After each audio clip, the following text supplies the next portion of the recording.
So the first of the Arturia delay plugins we're going to have a look at is their emulation of the famous Space Echo, officially called the Roland RE201, and Arturia call it the Delay Tape 201. And this was originally released in 1974 as a standalone box, and it was highly sought after for a couple of reasons. You won't see on the digital version, but on the original unit it had various inputs for different instruments and line levels and stuff that wasn't previously available on tape delay. So that was one reason why musicians liked it and studio engineers liked it. It was because it was very flexible with its input choices. But what we're concerned with here is its 3 different delay heads, and that gave it quite a complex feature set rather than just have the regular echo effect. That meant that you could do rhythmic effects and have the multi-tap delay, and it also combined those delays with an internal spring reverb. So yeah, much more complex than anything that had gone before. Now, of course, Arturia have done a couple of things which they usually do with their plugins to bring it up to date, stuff like syncing and linking various controls. But also, if you press down on the drop down menu here, it gives you another set to fine tune the sound and get right into the tape features. We're just going to stick with the main controls for now. They are fairly similar to the original unit. And what I've got here as an audio example is an arpeggio from my Moog grandmother. And I really like using this tape delay in particular on arpeggios that are in a certain key, because you can build up kind of chordal effects and pseudo polyphony. So if I press play, you'll hear the arpeggio. And you'll see initially on the left hand side you have a nice gain staging section, and you can see here we have our VU meter,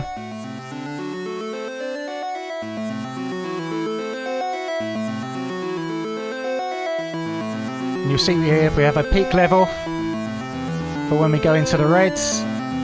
And one of the nice things about Arturia's emulation is that it really sounds nice when you push it hard. You get some really nice tape saturation, which of course is part of the original sound. So you can get it saturated, or you can just tame it off and have it really nice and clean. The choice is yours. Here at the bottom we've got a switch which I'll go through in a bit. Just turn that down a touch, because in this mode I'm just going to choose reverb only for now with our mode selector. And in reverb only mode, we're mainly concerned with these 2 controls here.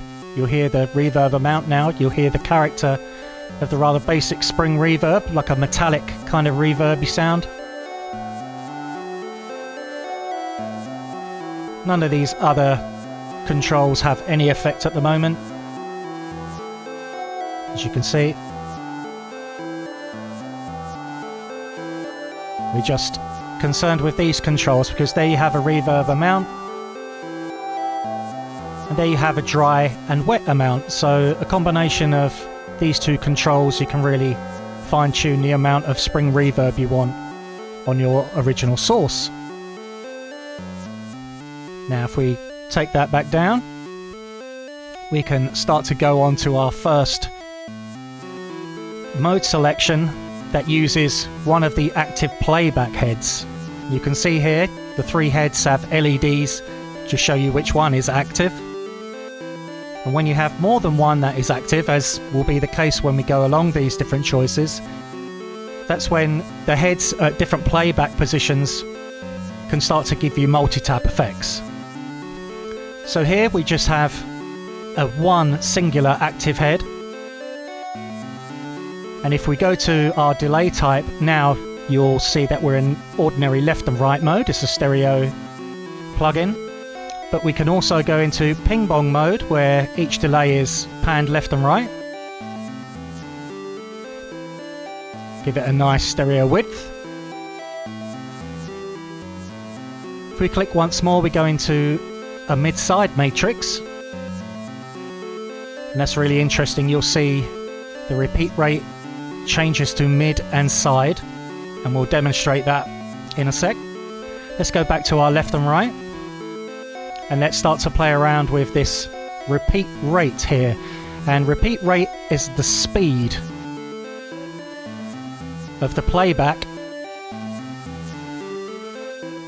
So we can start to increase the speed of the tape, and of course increasing or decreasing the speed of the internal tape changes the delay time. So that we're changing the left hand side of the stereo field. We want to go back to 0 there and link the left and right channels. We can do that.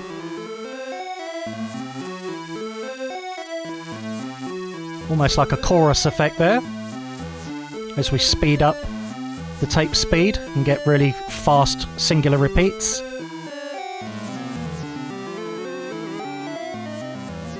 You can see it's got all the tape warble effects emulated.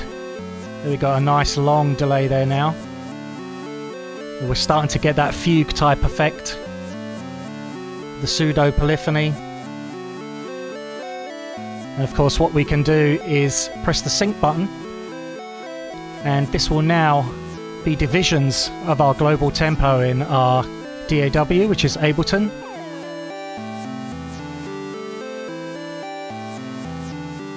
There we go. Eighth notes, quarter triplets, dotted eighths. That's really nice. I'm going to go back to eighth notes. And this intensity here is yet another name for feedback. So if I start to increase the feedback, this inputs the delayed signal back into the audio input, and you start to build up the delays even more. And if that gets too much, you can ease back on the volume of the echoes themselves.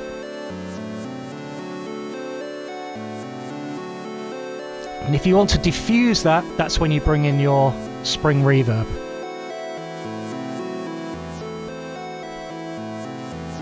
Okay. Getting a really nice sound now. Now we can boost the treble. We have simple bass and treble EQ controls here. So we can fine tune the EQ before it comes out of the unit. We take off all the bottom end, for example.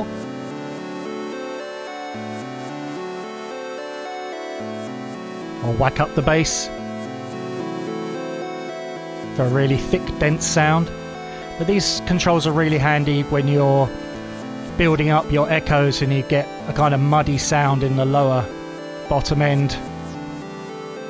Or if you want to highlight particular top end, you could just boost that treble and create crystalline kind of delay sounds. So if we back off on the intensity, now you see here the final control that we have is the stereo control. Now this rate offset will introduce what they call a delta between the repeat rates, and you can hear now there's a slight difference in the stereo field as we slow the rate down in the left channel or the right channel, whichever one they use to create this effect.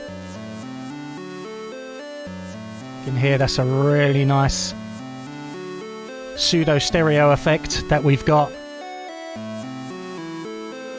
You can go back to our mono, clicking in the middle. If you double click on any of these controls, they go back to their center point.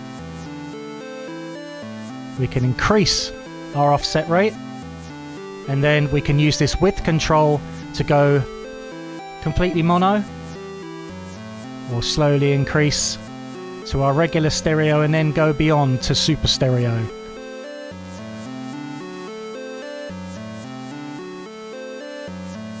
Now let's go into ping pong mode. You can see that is accentuating the stereo effects because now we are panning each delay left and right. Really nice sound actually. Let's boost some of this bass, get some of that lovely Moog bottom end going.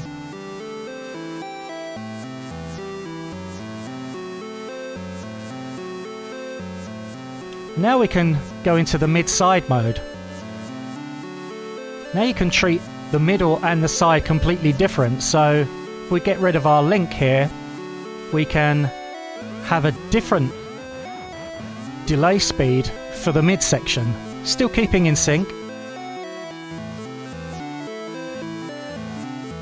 And our sides at a completely different rate.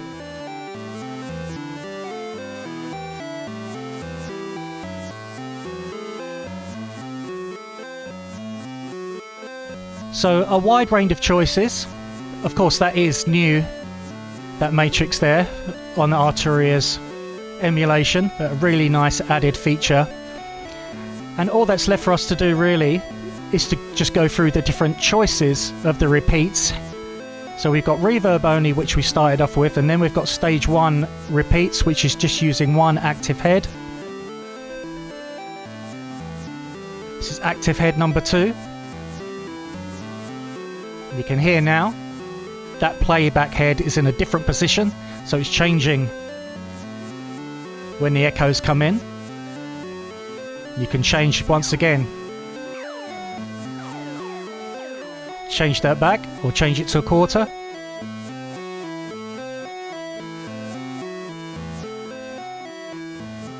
Third playback head.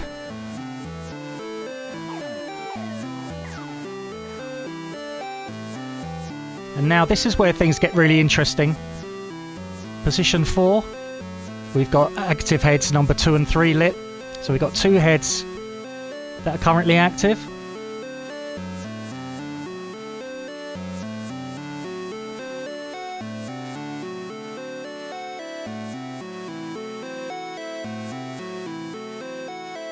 Once you use this stereo offset, it's really hard to go back to mono, isn't it? It just collapses the stereo field. Just even a little bit, just adds such a bit of magic to the sound. Especially with the ping pong.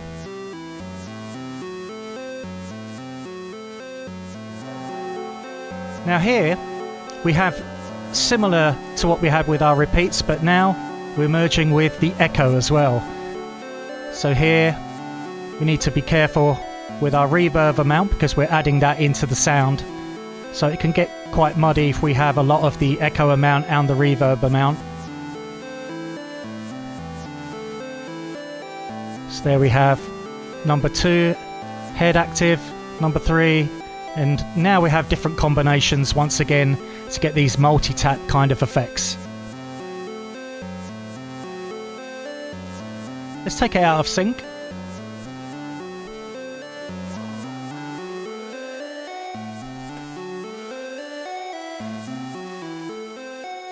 Pseudo chorus.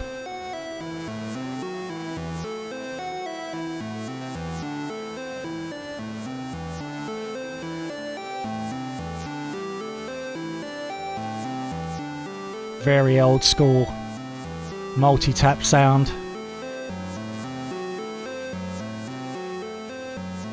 And they're just different combinations. So we have 2 and 3, 1 and 3, and 1, 2 and 3 for real full-on multi-tap.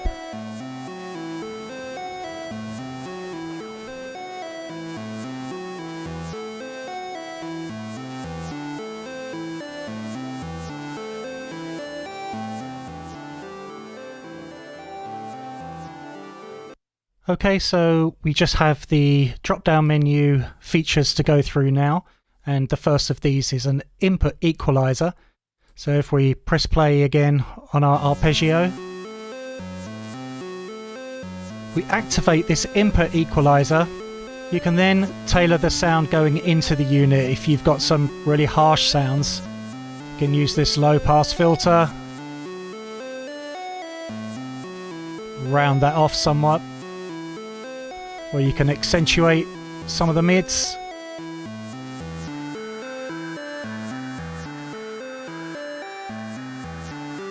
It's really nice. You can focus right in on some harmonics in particular, and you can see the peak is lighting up there as we use that cue, and we're really accentuating the delays and the effect on that particular area of the frequency range, and we can sweep that.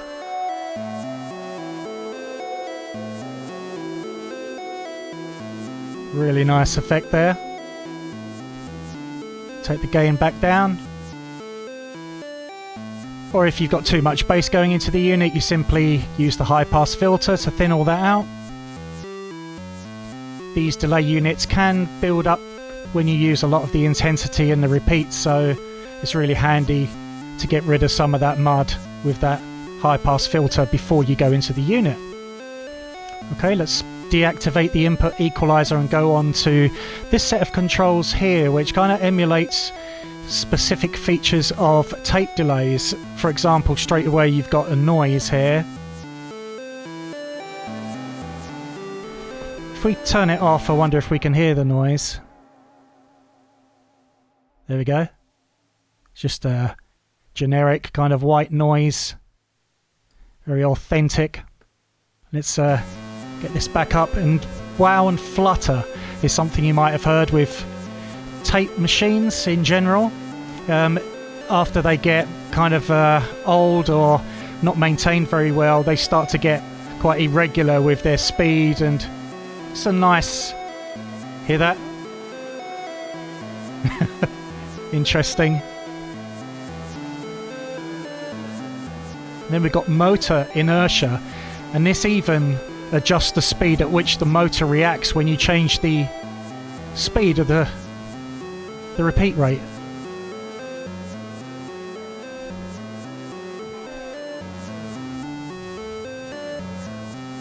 You get all kind of slowing down tape and speeding up, almost vinyl type effects.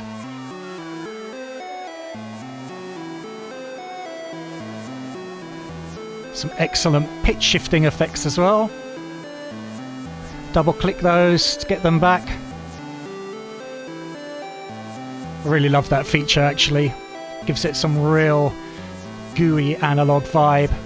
And then finally we have an LFO. Now I actually wish, even though I'm a bit of a purist when it comes to these effects, I like them to be as true to the originals as possible, just from a obsessive point of view, I guess. But this LFO is so useful. I mean, if we start to modulate, let's modulate the rate left and right, or let's just do one of them, shall we? Like the right of the left hand side here. I mean, listen to that. We got it in sample and hold, so it's random. Of course, we've got sync on, so it's syncing to the master tempo, but you can have it in free flow LFO mode. And if you do that really slow and take the amount right down, you can really get some authentic modulation going. I mean, that just creates another level of non-linearity, some lushness. Beautiful sound. There we have it. That's Arturia's Delay Tape 201. Thanks everybody for watching, commenting and indeed liking. We really do appreciate all the support we get here on our Sonic Academy YouTube channel. So if you found this video super useful, please, we'd love you to hit the subscribe button. We update the YouTube channel every week with new content. And if you want to watch some more relevant content, just click on the videos beside me.